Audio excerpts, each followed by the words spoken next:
Très content de vous savoir nombreux en train de suivre cette session d'information sur Ecopolis RTV. Messieurs et dames, bienvenue dans ce nouveau numéro du journal. L'inspection de chantier dans le Bas-Fleuve, le gouverneur du Congo central s'est rendu ce jeudi 6 août 2026 sur l'axe Manterne-Singini-Viachela. Grâce Bilolo est allé évaluer l'état d'avancement de ces travaux routiers qui s'étendent sur 118 kilomètres actuellement, exécutés à hauteur de 61%, un constat de terrain qui suscite la satisfaction de chef de l'exécutif provincial. Nous vous proposons de suivre.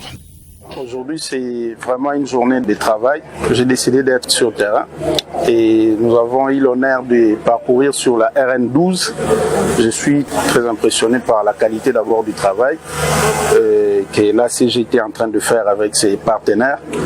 Et aussi, je profite de cette occasion pour dire merci à son Excellence, Monsieur le Président de la République, Félix-Antoine Tshisekedi Tshilombo. Hier, c'était une promesse de campagne et aujourd'hui, c'est une réalité. Donc je tiens vraiment à lui rendre les hommages mérités au nom de la population du Congo central et plus particulièrement du Kula Tchela pour ces grands projets qui sont en train d'être réalisés. Toujours dans ce même chapitre, messieurs et dames, à présent en image pour la suite de travaux d'infrastructure dans le Bas-Fleuve sur le tronçon Mena à Singini, les équipes de l'agence congolaise de grands travaux ACGT et de la mission de contrôle SECAM ont mené une inspection de suivi ce jeudi 6 août 2026 afin d'évaluer l'avancement du chantier, écoutant le compte-rendu de la cellule de communication de l'agence congolaise de grands travaux à CGT.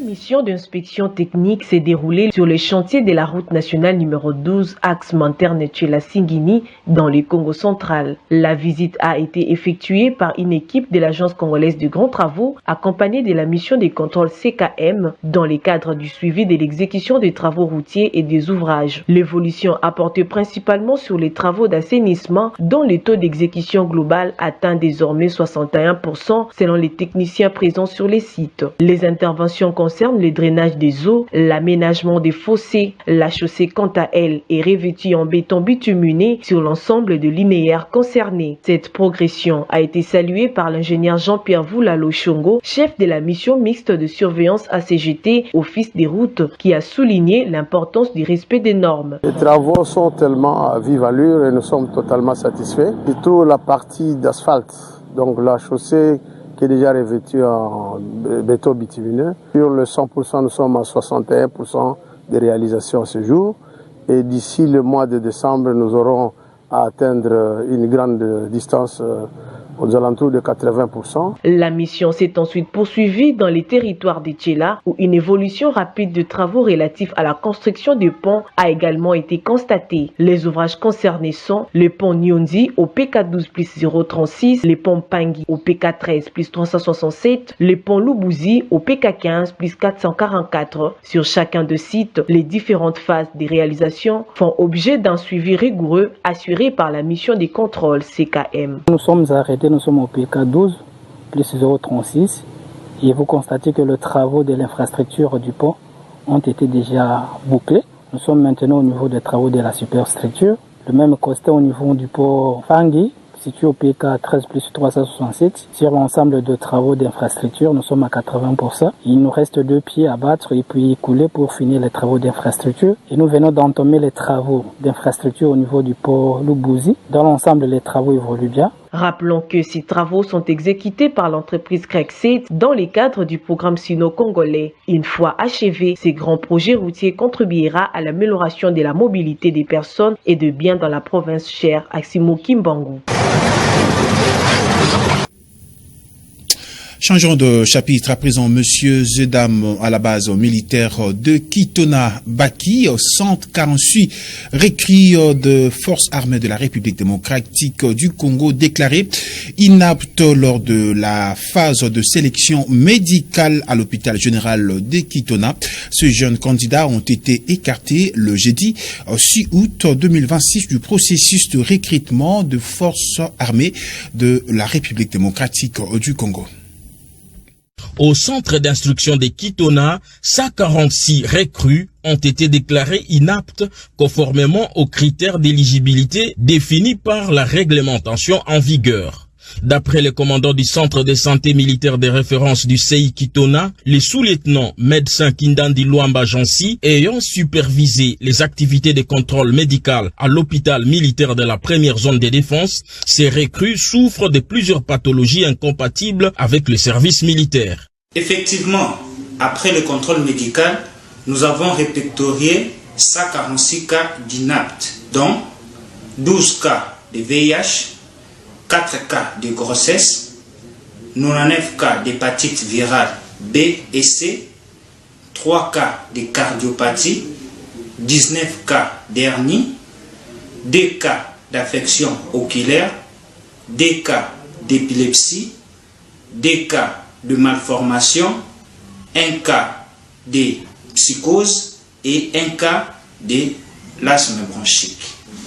Le recrutement constituant le fondement de toute une force armée performante exige une sélection rigoureuse fondée sur des critères objectifs de compétences, d'aptitude physique, de moralité et de motivation est indispensable pour disposer d'une armée professionnelle, disciplinée et capable de répondre efficacement aux exigences de la défense nationale. Un pas de plus vers la fin du calvaire pour les habitants de Sankourou. Le ministre du Plan a inauguré un nouveau pont de 30 mètres dans une province étouffée par un déficit chronique d'infrastructures routières. Cette coupure de ruban coïncide avec un balai ministériel inédit dans la région, signe que Kinshasa accélère afin le désenclavement de ce poumon agricole. Commentaire signé Abdelaziz Bouaboua. L'inauguration d'un pont de 30 mètres le jeudi 5 août 2026 par le ministre du Plan Guylaine Yembo dans la province du Sankourou met en lumière les ambitions de désenclavement d'une province longtemps isolée tout en soulignant l'accélération des actions gouvernementales dans cette partie du pays. Le Sankourou souffre d'un déficit chronique d'infrastructures routières. Cet enclavement asphyxie l'économie locale. Les produits agricoles pourrissent régulièrement sur place. Les liaisons entre les grands centres comme Lodja, Katakokombe, Lubefu et Lusambo relèvent souvent des parcours du combattant. Cet ouvrage de 30 mètres ne représente pas seulement une infrastructure technique. Il constitue une passerelle vitale pour relancer les échanges commerciaux, faciliter la libre circulation des personnes et reconnecter la province aux réseaux économiques nationaux. Cet événement s'inscrit dans une dynamique plus large marquée par un balai diplomatique et gouvernemental sans précédent au Sankourou en ce début du mois d'août 2026. L'action du ministre du Plan pour ancrer le développement du Sankourou, la présence du vice-premier ministre de la fonction publique Jean-Pierre Liaou pour lancer les travaux de la SENSAP à Lodja, ou encore celle du ministre de l'économie Moukoko Samba pour baliser les rivières Sankourou et Lokenye sont là les quelques priorités de l'exécutif national pour la province. Pour le Sankourou, l'enjeu est désormais grand. Ces visites et ces inaugurations est un élan durable capable de désenclaver la province. Et puis l'actualité au-delà de nos frontières allège dire 18 mois pour la République démocratique du Congo et 14 de plus pour le Rwanda. La Cour internationale de justice tranche le calendrier de l'affaire qui oppose Kinshasa et Kigali. Des dates clés à retenir: octobre 2027 et décembre 2028. Une longue bataille juridique s'ouvre à La Haye pour faire la lumière sur le 30 ans d'exaction dans l'Est de la République démocratique du Congo. Les détails dans ces commentaires signés à Africa News.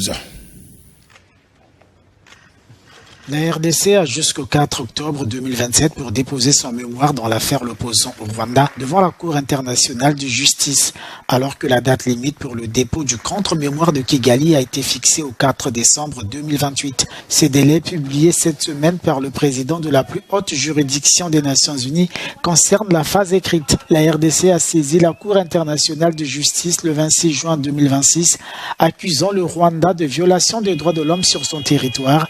Les faits s'étale sur 30 ans selon le Congo, faisant des millions de morts, des exactions commises par les groupes armés proches de Kigali, soulignent les avocats de l'État congolais. Le Rwanda, en revanche, accuse le Congo de soutenir les FDLR, les Forces démocratiques de libération du Rwanda, groupe armé fondé au Congo en 2000, qui constituerait une menace pour Kigali. Les représentants des deux pays ont été réunis par la Cour internationale de justice le 20 juillet. Les plaidoiries pourraient débuter en 2029.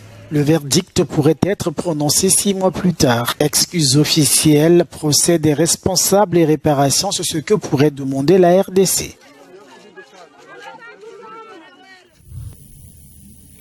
Et voilà, c'est par cette note d'information que nous mettons un terme à cette session d'information sur Ecopolis RTV. Merci à vous, mesdames et messieurs, de l'avoir suivi. D'ici là, portez-vous bien et bon début de week-end chez vous.